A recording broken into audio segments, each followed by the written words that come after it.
Let's see if we can do it. There we go. So tell us about that car. Everybody knew in the club that I was in, it was called Roaring 20s, and they all had original style, any car that was made before World War II. And most of the guys in the club had 5 or 6. And I told them, my favorite car was a Packard, 34. The 34 Dietrich 4-door Cabriolet was my ultimate ride. Mm-hmm. It had a 12-cylinder motor in it. It had dual cowl. Dual cowl meant that you had like 2 windshields, mm-hmm. one in the front and one for the rear passengers. Mm-hmm. And it tilted up for them to get in and then went back down and had a cloth top on it. Wow. Bitch in the car. But they all started about $1 million and go up if you can find one. So I told him I was looking for a big Packard, a pre-war Packard. And one of the guys in the club said, I heard about one. He said, it's up in Santa Barbara. He said, I got a phone number. I don't know if it's any good or not. And I said, okay, let me call. So I called and this old guy says, yeah, he says, I've had the car for about 40 years. And he said, my wife and I can't get out in it anymore, so I decided to sell it. And told me how much you wanted for it. And I went, ooh, I go, look at that. I expected it to be kind of ragged out and crappy interior and all of that. I drove up there. It was in a trailer park of all places. But it was a high-end trailer park. Oh, yeah, I was going to say. It wouldn't be there long if it's in today's trailer parks, right? On the ocean in Santa Barbara, trailer parks are not trailer parks. They're mobile fun house. Anyway, as I drove up, it was under a carport. Didn't even have a garage for it. And I saw the back of it, and I took my brother-in-law up there with me. And I said, we're buying that one. I don't even have to hear it run. So I went up there and talked to the old guy, and I didn't even haggle the price. I just paid it and drove it home.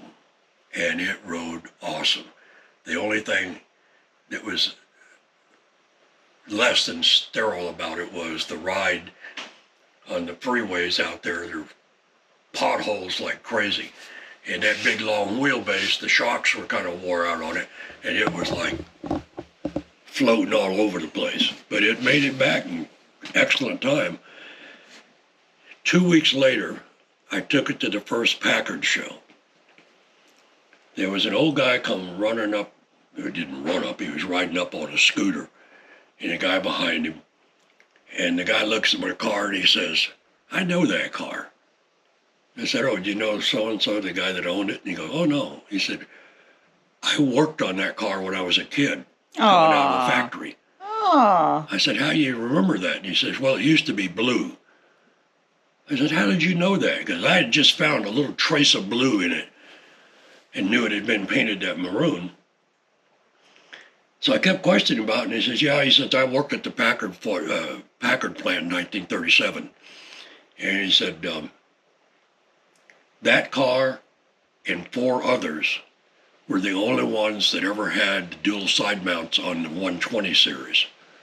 He said they were a special order, and he said the option to have the dual side mounts was almost the price of the car. Wow. So he said not many people popped for it. But he said this friend of his had bought this car. He had always been wanting a big Packard, and he was looking at a new one, and his wife was giving him a rash of shit, said they couldn't afford the big 180 series. Well, the 120 series this year was a new model. It was all steel framework, all steel solid roof, and had the long hood because it was a straight 8. He said, I gotta have the side mounts. That gives it the appearance of a 180 car. Well, he went ahead and ordered it, and after he got it, he only drove it very few times and got sick and died.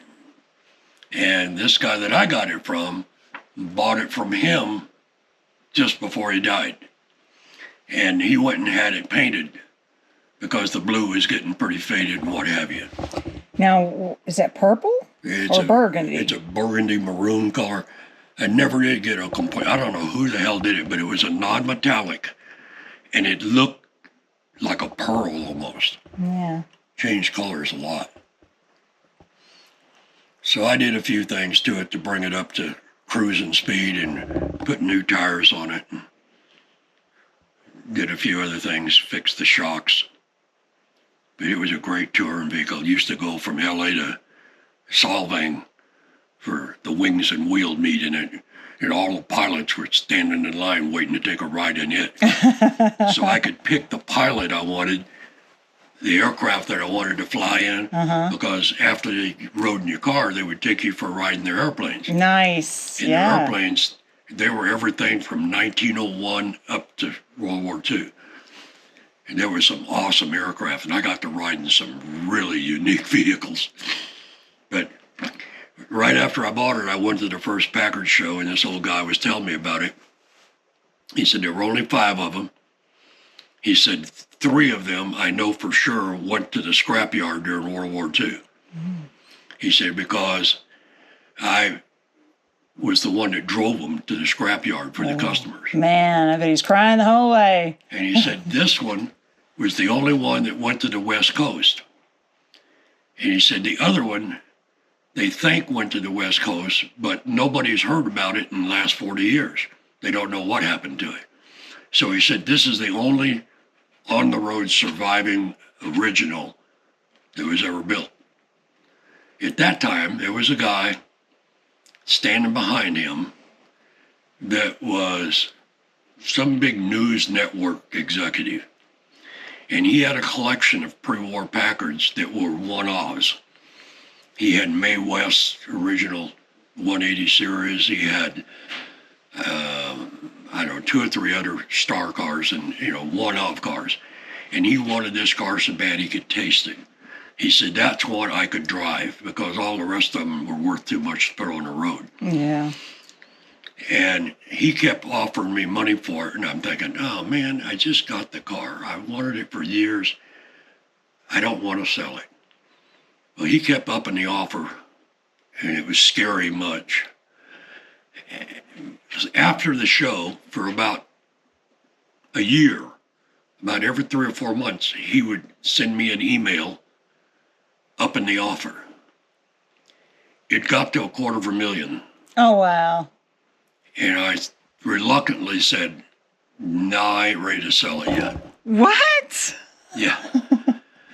I could have used the money too, but I loved that car. And 2 years later, when I got ready to move back here, I had to sell it. I wasn't about to try to trailer it back here and put it on these roads. I was lucky to get $25,000 for it. Yeah. And so I've learned you get somebody that's wanting to buy something you can make a few bucks on, sell it because you'll lose money from then on. Yeah. So don't get sentimental, huh? Another one of them lessons learned. You don't fall in love with them. But I still love that car. That thing it was such a ride. There was nothing like taking that up Coast 1, up to Solvang, driving around all them backcountry roads in there. Oh, it was just unbelievable. Even without air conditioning, it was great. Of course, you're that close to the coast, you didn't need it. Made you feel like Dick Tracy in a movie, huh? Yeah. That thing was something else. I had a chance to buy another one after that, but I just couldn't justify spending $150,000 for it. And it was a bargain. I could have turned it for $250,000, $300,000. Mm-hmm. But I thought, my luck, I'd buy it for $150,000 and the market would fall out and I'd wind up losing $50,000 on it. Yeah, it's all a gamble, isn't it? You just never know. It's like any other investment. It's always a crapshoot. All right, well, I'm going to let you get back to work.